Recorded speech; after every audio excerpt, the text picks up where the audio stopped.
Oh, I had granite on me. I don't need the diorite. It's fine. So I'm just gonna use this. Gonna dig as far as I can. There should be very little caves in this sort of Y level, which would make things much easier. So if you don't know how branch mining works, I'm just going to do a brief explanation for it. So pretty much what branch mining is that you're going to mine in a 2x1 sort of way, and you're going to continue going forward until you stop, pretty much. How I usually do it, especially if my resources are not unlimited kind of thing, or I don't have enchanted pickaxes or anything like that, is that I usually go as far as an iron pick goes, and then whatever I find is usually whatever I end off at. And then I go into another direction. I usually build a little hub, but I'm not doing that. And so let's say you're done that area and you're like, oh man, I broke an iron pick and I have a new one, and I'm like, I don't want to continue down this way. Like, I didn't find any diamonds here. What you would normally do is you would go over here, you go, okay, gonna go back, gonna mine this block, this block, and this block, and then continue down, sort of down the same lane kind of thing. So why do you do this? Or why do you go in a line like this? Well, it's sort of simple, really. So when you're building, I don't know where, I'm trying to keep it linear in a way, or mirrored, pretty much. So when you're going down these sort of lanes, pretty much anytime you're going by 2 blocks, because on this area you see this block, as you see these 2 blocks, 1 down, 1 up, and then 2 on this side as well. So you pretty much try and skip over towards the next block kind of thing. So you go here, you skip, since you see this one, so you skip to the next one. You don't just start mining this, because then you're losing in potential. So then you go and skip another block, and you go to this one, and then you continue onward. And then what you can do is, like, sometimes you can interchange. So you can make them connect at certain points, or you can make it so that they don't connect at all. You can keep them separate. Sometimes interconnecting actually makes at least a little bit of it, at least increases at least a little bit of efficiency. Not really too much.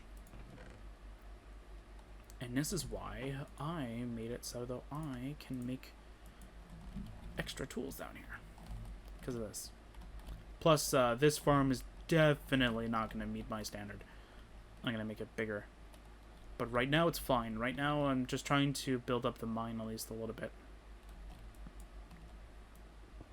Yes, any diamonds I find, I'm going to mine them, because I'm going to... Or any kind of ore that I find that I'm going to need. I need lapis. I don't need a lot of lapis, but I need at least a decent chunk of lapis.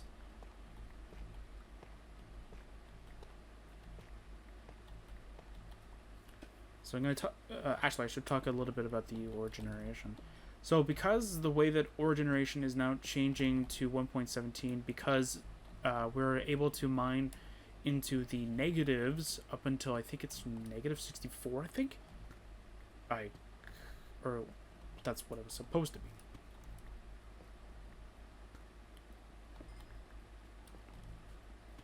So because it changed, we were able to... but because it changed, but they changed the generation, so instead we now have this very weird sort of generation of everything. Hey, look, diamonds. I'll collect that. It's 1. It's 2. So we caught 2. But I've used X-ray mod before. I know in fact that they could generate in corners such as this, and I don't see any. I have used X-ray before.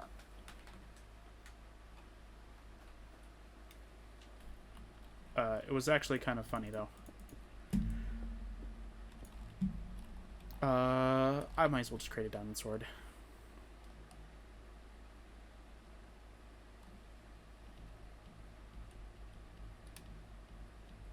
Yeah, I might as well just create a diamond sword.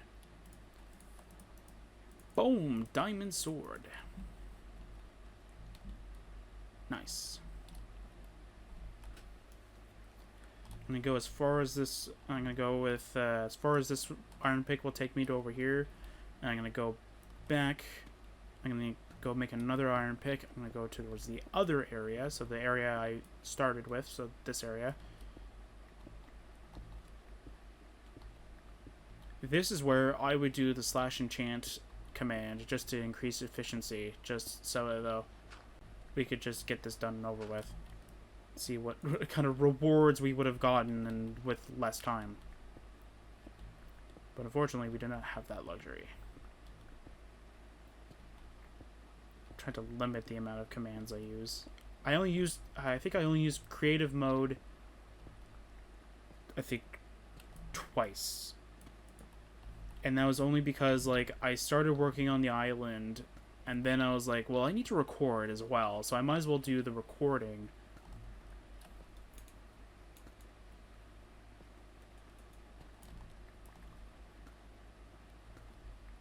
So I recorded not with creative mode, but, like, I recorded right after I used it. Here we're level 20, that's awesome.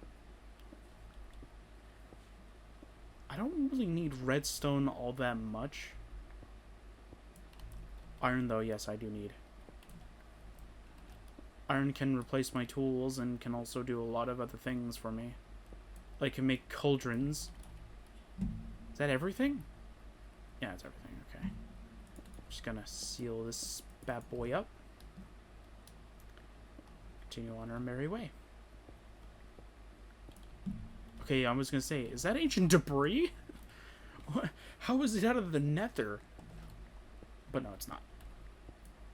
I should see how much ancient debris that little block was, but eh. It's fine. I don't really want to go to the nether again until I at least expand these two strip mines, and maybe I'll continue on a little bit. Because I'll definitely collect any iron I get a hold of. Because iron is very helpful. Especially for this early game stuff.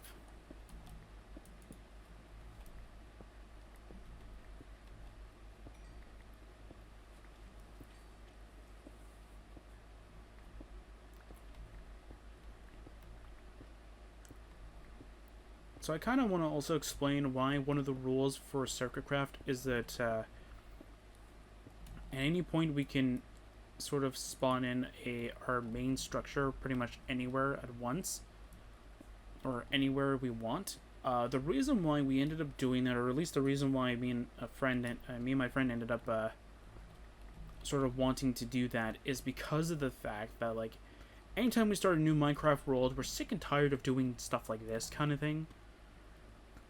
We did something similar with Terraria, but the only difference is that with Terraria, you could keep your items from world to world because everything is based off of your character and not based off of the world, or at least you can make it do it that way.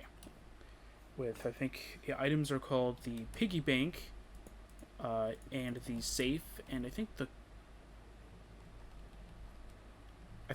Guardian Forge, that one I don't know. Or the Defender Forge, or whatever it's called. That one I don't know right off the top of my head. I keep thinking it's world storage, or it's like a special sort of like player world storage kind of thing. Similar to like the Ender Chest kind of thing. Where only you can access, but it's actually stored within the world. But I can't remember if that's actually how it works.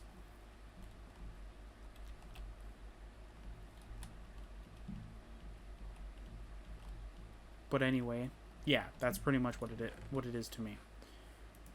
And the reason why we kind of like that is because what me and my friend usually do is that we usually go and into any world we go, and anytime we play on a Terraria server, we usually have Terraria world. Even in single player, we did this. We would create two worlds. We would create one specifically for building. We would mine only if we need to create room for their building, and we would create another world specifically for the materials that we need to mine for. You try and create as many as you can, kind of thing, so you could get the copper, the bronze, and all that kind of stuff. because I think each and every Terraria world has a chance of generating between 2 different ores as the base ore kind of thing, I think. So you kind of create 2 worlds in order so that though you can get a hold of both ores kind of thing. I think there was one that said that it can generate all of them, which we kind of just use that as our sort of mining world nowadays. I haven't built up the Terraria server anymore. I have to go build that up again. And by build it up, I mean like actually build it. My friend has been the one that's been doing it.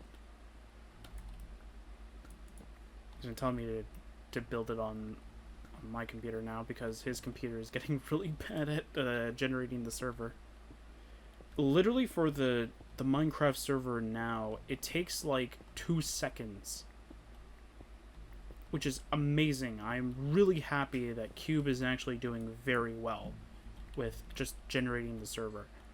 For this computer, or at least what it was before, it took... How long did it take? It took 5 seconds, I think. It took somewhere between like 5 seconds or something like that. I can't remember exactly what it was. No, place the torch there. Oh, I can't place the torch there because it's not doing it. Okay, fine then. Torch, there. Thank you, game. Oh.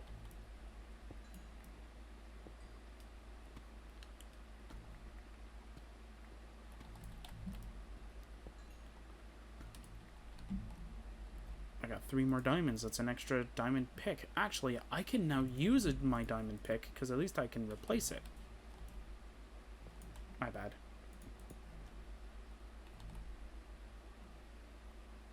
There we go. I always like to try and repair the tunnel as much as possible so it's easier to get past. So you don't go, oh, what's this little tunnel that what's this little pocket that I built over here for?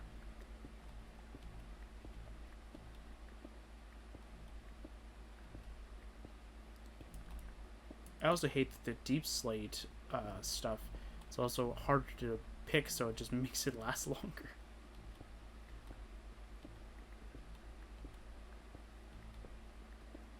Okay,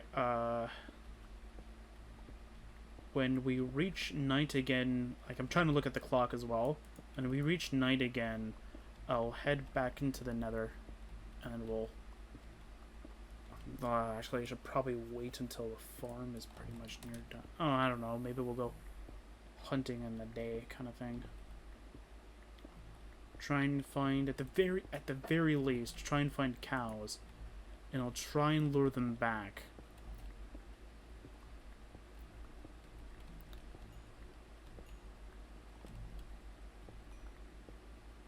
Because there's a couple things that I want to try, and I don't remember how they worked.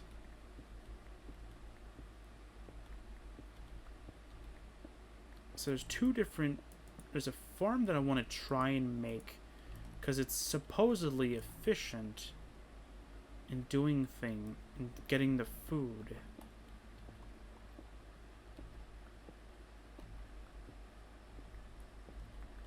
Which is going to make things much easier for me.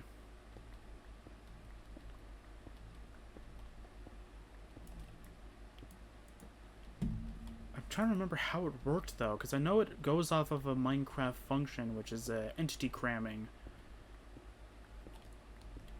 But I'm trying to remember how to build the darn thing, and I don't remember how to do it. I built it maybe once, and that was during when we first started Sercacraft, which was 1.13. Well, during late 1.13.